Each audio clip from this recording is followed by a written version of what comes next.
Hello, and welcome back to Mammalian Anatomy at Keuka College. In this video, we're continuing our lecture series on chapters 19 and 20, the heart and the blood vessels. And here we're going to look at arteries and compare and contrast different types of arteries. We'll look at their structure and see how their structure relates to their function. So first and foremost, let's define what an artery is. An artery is any sort of blood vessel that is going to carry blood away from the heart, and it's going to carry it towards capillaries, which are going to be responsible for nutrient exchange. So arteries go from the heart to the tissues. And one of the most important functions of the arteries is that it can withstand and maintain high pressure. It can maintain that high pressure because the artery walls are going to have a lot of smooth muscle and elastic fibers that will help it maintain its shape as it is filled with blood. The ability to maintain a pressure is essential because pressure is what propels blood forward in the cardiovascular system.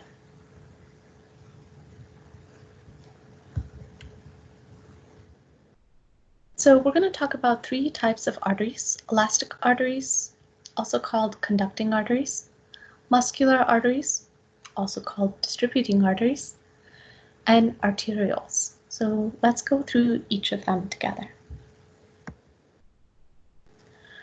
Elastic arteries are going to be very, very large arteries. A perfect example of an elastic artery is going to be the aorta over here, and the aorta is coming down further over here as well. And its structure is going to allow the artery or the elastic artery to maintain very, very high pressures. So remember, the aorta is coming directly off of the heart, and as a result, it's going to experience a very, very high amount of pressure as a result of that. So let's kind of look into its structure. So it is going to have the three layers: the tunica media, the tunica intima, tunica media, and the tunica externa. And the tunica intima is going to have that endothelium, but it's also going to have a very thick elastic membrane kind of inside of it as well. So this is going to lead to that elastic arteries or elasticity that we talked about. This elastic membrane is going to be essential because elastic proteins are capable of stretching, but they are going to recoil or snap back very quickly. Think of elastic fibers almost as very thick rubber bands, you know, the kinds that come around vegetables and things like that. That's going to be like the elastic fibers. They're going to stretch and have some give, but they're going to snap back right away. We'll talk about this more in just a second. Also, it's going to have a very thick layer of muscle tissue, which is going to help it resist that change in pressure. So let's talk about the importance of the elastic, importance of the muscle for the function of these arteries. So these arteries essentially are coming right off of the heart and are going to have to withstand very high pressure. And to be able to withstand this high pressure, what's going to happen is these arteries are going to stretch somewhat because it has the elasticity. It's going to only stretch a little bit, and it's going to still maintain its shape because it has that thick muscle layer, and it's still going to maintain that pressure, but it will have a little bit of give. And that give is important because we don't want this vessel to burst as it's getting filled with blood. But what's a really cool thing that happens with these vessels is that once the ventricles have filled the elastic artery with blood, the artery will be able to maintain pressure even when the ventricles start to relax. So when the ventricles start to relax, there's going to be a drop in pressure in the heart. The semilunar valves are actually going to close to prevent that backflow. And so it's going to be the artery's responsibility to maintain that high pressure because the heart is decreasing in pressure at that point when the heart is starting to relax. And so what will happen is these elastic fibers will actually recoil, and they'll recoil and squeeze against the blood and continue to propel and push the blood flow forward. So these elastic arteries are going to be able to withstand the pressure that they are experiencing and expand slightly to accommodate that blood. But then they're going to recoil quickly to maintain that pressure and propel that blood forward. So that is a really cool feature of these elastic arteries. So more on that when we get to physiology, but geek out with me. Coolness, this is kind of that biomechanics thing that I really like. It's really awesome. Yay for elastic arteries and having those elastic fibers to maintain our blood pressure. And remember, blood pressure is really important because that's what propels the blood forward in our circulatory system. Coolness. Let's talk about muscular arteries. Muscular arteries are going to be smaller than elastic arteries. They're not going to have as much elastic fiber, but they are going to have a lot more smooth muscle. And the smooth muscle is going to make the artery very thick. And as a result of that, it's going to help maintain the pressure. It's kind of like a thick hose.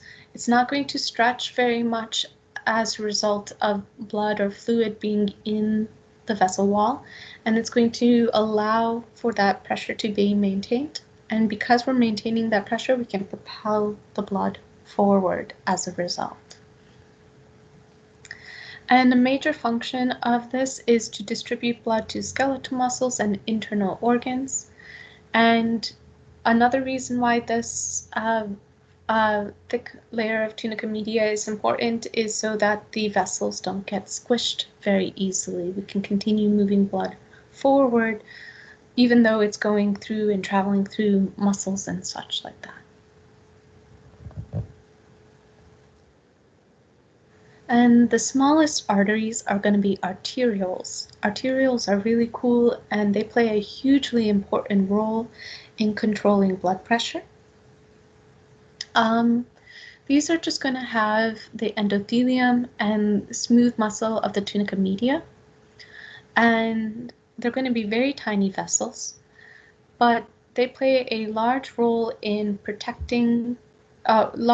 controlling blood pressure.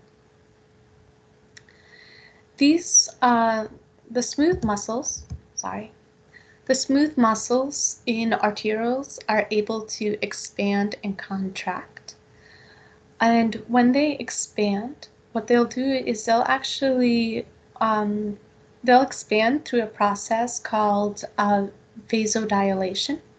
And when they dilate, it will reduce the resistance to blood flow and therefore decrease pressure. So it'll be easier for the blood to flow through the blood vessel, through the arteriole, and the blood will not back up. And so there will be low pressure in front of the arteriole. However, if the arteriole contracts, it'll be very difficult for blood to pass through that arteriole. So blood will kind of back up a little bit behind the arteriole, and that will increase pressure behind the arteriole.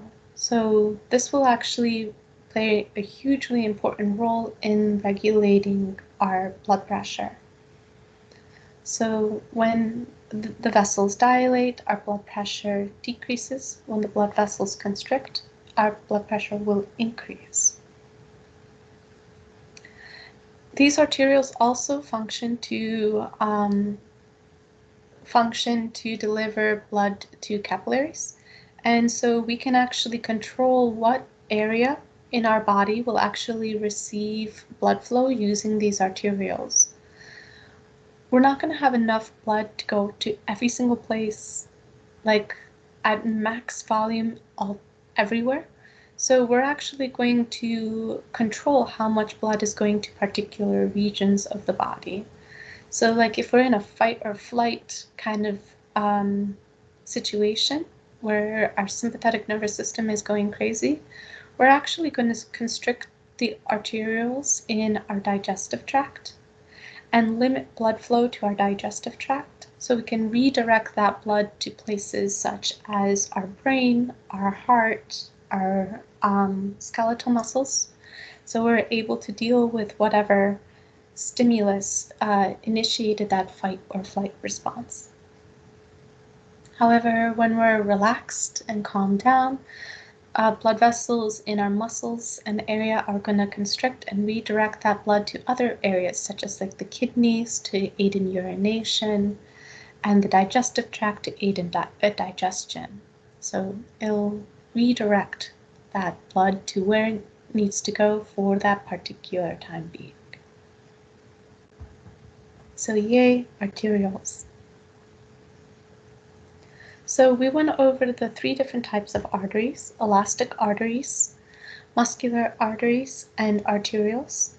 In our next video, we're going to look at capillaries and see how capillaries play an important role in fluid and nutrient exchange.